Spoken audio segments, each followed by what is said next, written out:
Uh, Sadhguru, we would like to little further this question here. Though it is a dangerous question to be asked in Question is never dangerous, it's only the answer. the campus is little dangerous, maybe. No, it's only the answer. You're trying to put me in danger, that's fine with me. The VC said the campus is wonderful. So, as a student, Can you when- give a little volume, please? So when I entered in the university as a student, I used to think why to enter in politics, just make my career and leave the university. So I had this careerist orientation in life.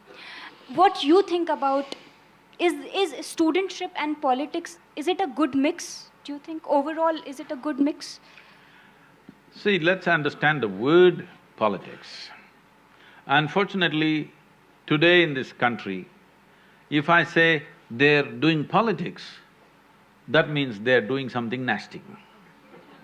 Unfortunate. Politics means, that means you're into policy making. That's what politics is supposed to be. A politician means somebody who is engaged in policy making. Policy making, is it vital for the making of a nation or no? Is it vital or no? So, first of all, take away the negative connotation of the word politics. So if you are doing politics as a nasty way of doing things with people, definitely you must stop it. But if you're looking how to understand, how to set a policy, maybe you will not become a politician in future, we don't know. But every young person should know how a policy should be made, how solution should be found for a society or a nation. Everybody should think about it. Otherwise, we have become an irresponsible citizenry where we don't even go and vote because we don't know what the hell it is. We think politics means corruption, we think politics means doing something nasty to each other. No, politics means learning to set policies. Setting policies means arriving at something that works for everybody, or at least the maximum number of people, if not for everybody. In a nation or in the world, setting a policy means arriving at a certain framework so that it works for all of us. Isn't this important? Whether you're going to run a two-member family or four-member family, or run a small business, or an institution or a nation, is this not important you understand how to set a framework which works for all people concerned? Is it not important? Yes. Whatever you may do, future. We want little clarification on this. So Sadhguru, in your one of the earlier videos, you have mentioned of having those leftist orientations. You have been involved in putting posters, and you have been in that league of attending attending meetings late in the night and putting posters and all that. But when we were interacting with the students in the campus, we found out that there is this dominant perception about Sadhguru being right-wing. Though you have tried to explain it earlier as well, but this… No, right? But this… Only right arm.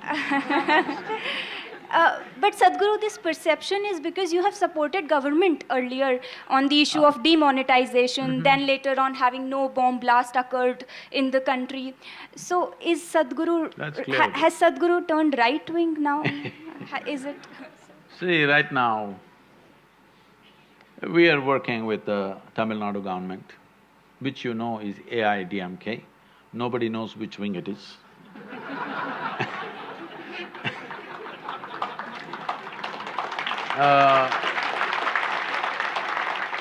We are doing a lot of work with Andhra Pradesh government. Still, I think even that you can't decide which wing it is. And that wing was part of the big wing in the center, but now it is not, it is flapping against it. Now we are working in Kerala, which is left wing, and we are working with the central government. If you want to call it right wing, you can call it right wing. I'm saying, what is this problem with the government? Government means, in a democratic country, it's people's choice, isn't it? Now I don't respect people's choice, I respect only my choice. I think you're a nutcase. You're fanatical. You're fanatical about your own beliefs. I don't belong to any wing, but when people elect, whether I agree with it or I don't agree with it, personally, whether I agree or I do not agree with it, I will bow down to people's will, because that's what democracy means. Now, the significance of democracy is just this. Why can't we have… well, you mentioned about my… say that I was only 14, okay? Please pardon me. Young blood, that time. Even now… But then you are putting… even now young, Sadhguru, you are putting it as it was your mistake. You were no, just I did 14. not say it's my mistake. It is just that I am telling you, this is 70s. 1967, Che passed away. You don't understand at that time, Che was like… he was like our elder brother, he died. And how he was killed, those stories spread everywhere. And there's a lot of emotion in all of us. Even today I see people wearing Che's t-shirt and going. Most probably, a whole lot of them don't know who he is, they think he's Bob Marley or something. So, at that time, it's like our elder brother was killed in Bolivia. And at that time, the nation was in a state where it looked like there's not going to be any solution in this country at that time. So we thought, we and a whole lot of other people believed, unless there's an armed revolution, there is no way out for this country. And even in school, there were teachers who were giving us talks. And everywhere there was Russian literature, and we read and read, we devoured Russian literature, and it all made sense. And I'm always angry. You can't believe this. But I'm always angry because everywhere I see injustice. In home, on the street, everywhere in politics and religion, any damn place I see only injustice and injustice and injustice. So I am all the time 24 hours angry about something. When you're angry, you want a quick solution. You're not willing to wait for solutions to happen, you want a quick solution. So the quick solution looked like armed struggle. These were the heady days of Charu Majumdar and Somalu in the south. Well, we were fired up by that. I'm not regretting those days, but we have come to a time now where we are on a threshold of possibility through democratic means. Never before this has happened in the world, I want you to know this. The only nation which has moved 1 billion people from poverty to a certain level of economic well-being is China, okay? But they did it the hard way, violent way, all bullets and bullets and bullets.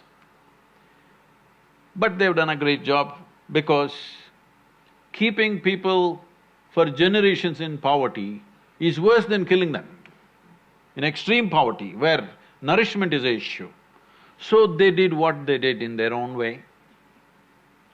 You can condemn them or you can admire them.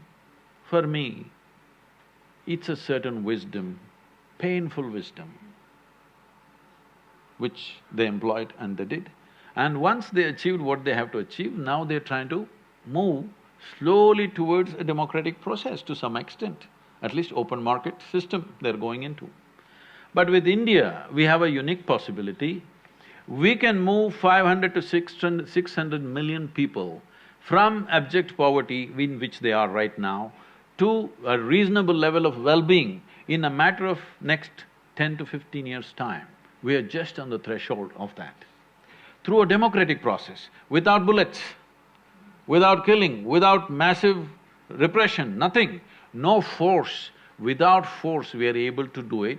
If we manage to do it, if all of us get together, it will happen, otherwise we'll sit on the threshold forever. Right now there is a possibility we can cross the threshold. I think we must make that possibility a reality because never before any nation, anywhere, has moved 600 million people from poverty to reasonable well-being in a matter of one generation. It's not happened anywhere. We can do this in this country for the first time. So, well, when you were young, you were communist, now you're saying this. I've not changed my position, I'm still that. Because for me, communism means an individual embracing the community as myself. That I still am. I may not be in the party, because the party didn't make sense to me, but communism has not gone out of me. We are a community where we live together, a few thousand people, without any distinction of caste, creed, religion, anything. Nobody I've ever asked who come to Isha Yoga Center, what is your religion, what is your caste? I don't even ask because it never occurs to my mind. So, how I became right-wing in JNU, I do not know. So I feel today, when information is available everywhere, I think young people, educated people should… all of you research scholars should do some research at least, all right?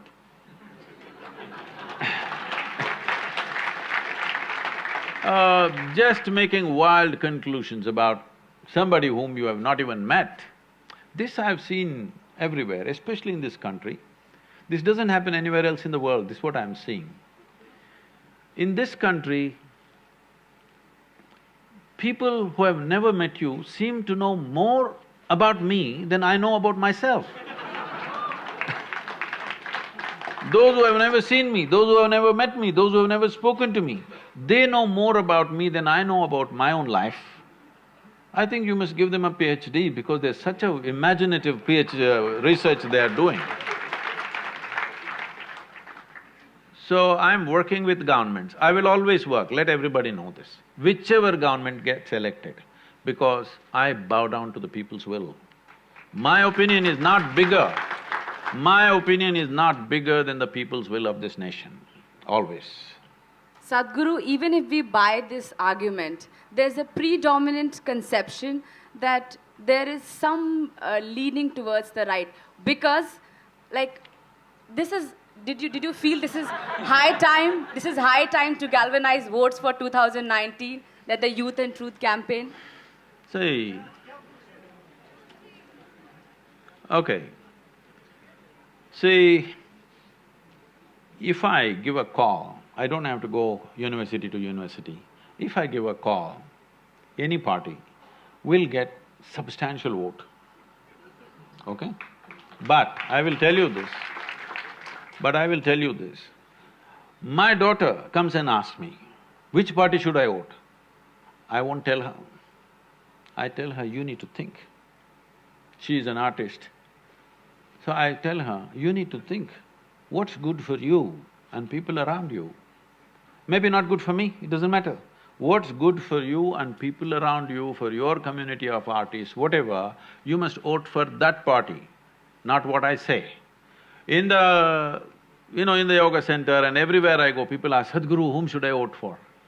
I said, I will not take the step of destroying democracy. Because if I give a call and let's say 10 million people vote, have you not destroyed democracy? You have turned a democracy into a feudalistic process, that one leader gives a call, so everybody blindly will vote for something. This is what you're trying to change. People are voting on the basis of religion, caste, creed and all kinds of rubbish. This is what needs to change. Only when individual people think for themselves and vote every time fresh, not committed to even a party, only then democracy will stay alive. This is the most precious thing we have, because what is precious about a democracy is power can shift without bloodletting. Never in the history of humanity such things have happened. Even if power has to change in a family, somebody will bleed. Yes or no? This is how it's been. But for the first time in the last 100 years or 150 years, we are able to change leadership without bloodletting. Do not underestimate that. Do not ever underestimate that. Bharatam Mahabharatam Ganga Narmada Punyatirtam Sindhu Saraswati Kaveri Jeeva जीवनकारणमूलतत्त्वम् नदीराष्ट्रस्य महाअमृतम् भारतम्।